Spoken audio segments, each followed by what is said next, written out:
How do you thrive in the in between? How do you thrive in between jobs, in between relationships, in between big moves, in between? How do you thrive in that transition period? All of us in our lives, there's going to be moments of not moments, there's going to be constant moments of transition where we ourselves are transitioning to a next chapter in our life, or maybe our kids are growing up and that means different things for us, or we're moving to a new country, or we're moving to a new city, or we're changing jobs, or our relationships are changing and shifting. There's always this transition that's happening.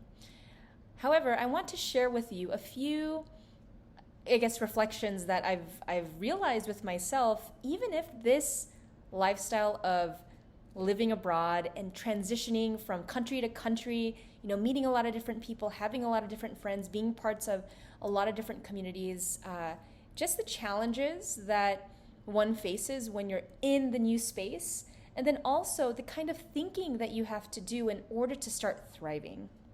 And so I will raise my hand and say that I am not always in this happy, positive state. There are moments when I start to question myself, I start to doubt myself, I start to think about, how it was before and what can I do now to make it like it was before.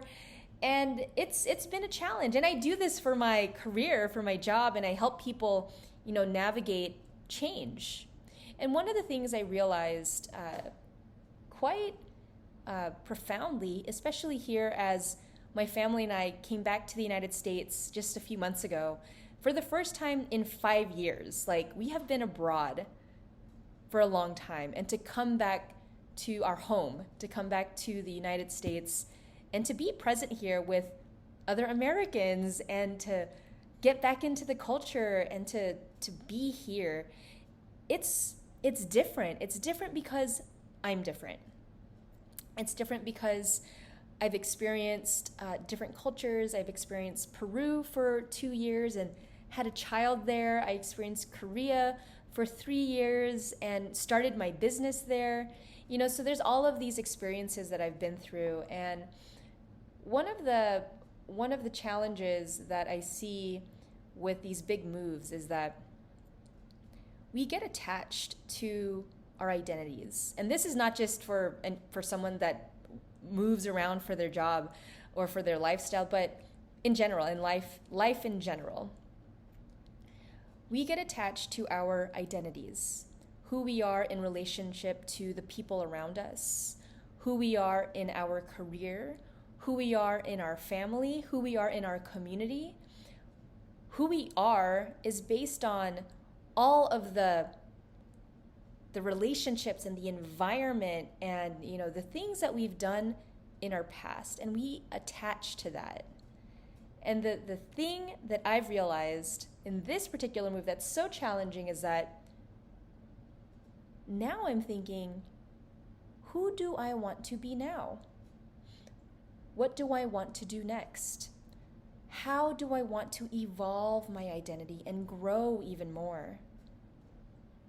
I got into a comfortable rhythm in South Korea, doing interviews on my podcast, having coaching clients, knowing where I was in that space.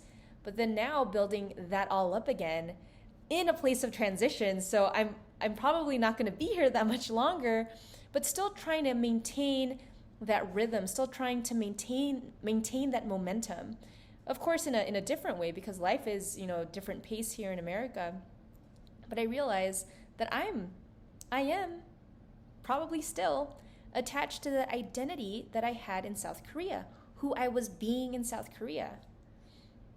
And so the challenge for all of you is to think about, as you are in this new phase of life, this new month, this month that's coming up, it's going to be October, or this new year, as you're making that transition, you need to think deeply and be intentional about who you choose to be, who you choose to become, how you want to evolve, what you want to learn next, how you want to grow as an individual, how you want to expand the expression of who you are. This is the work. as I usually say with my clients, this is the work of, your inner journey. Like, who are you and who do you want to be at this point in your life? And that question, that quest, is what will help you thrive in the in-between.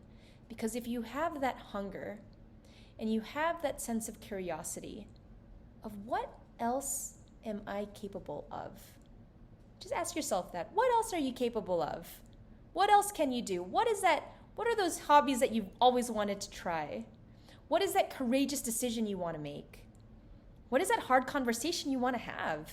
These are the things of life that if you don't tackle them face on, and if you don't evolve from the person that you were before, don't even think about achieving, these next big things, because the way that life works is that we need to learn the lessons from our past.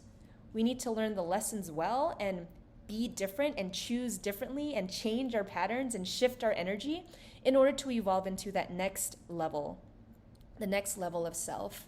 Or if you want to say a deeper level of self, getting deeper into who you are, not what you think people want you to be.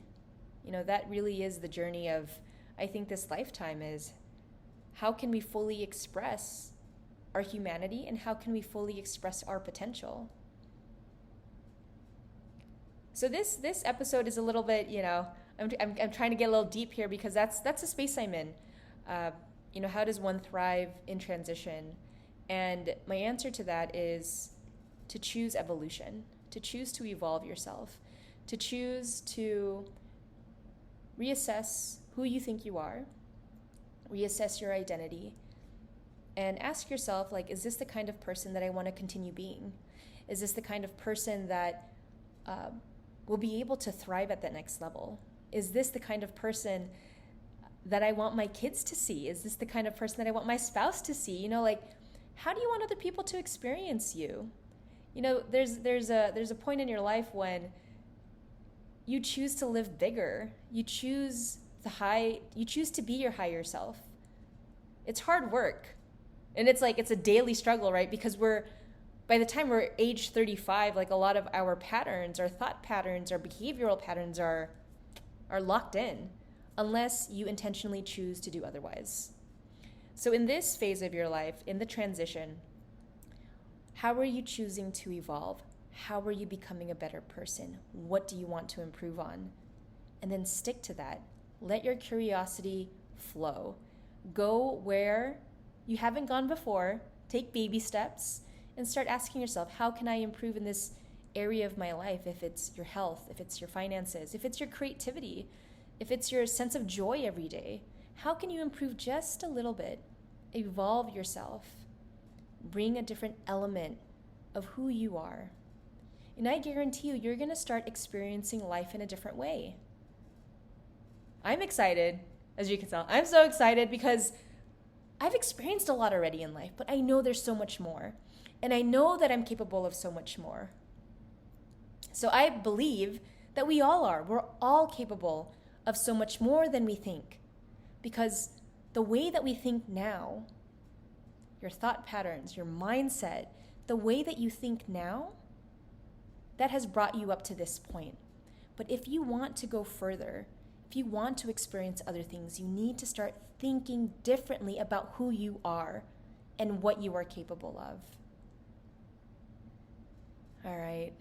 I hope you enjoyed this episode. If there's any insight that you gained from it, please write some comments down below or share it with a friend.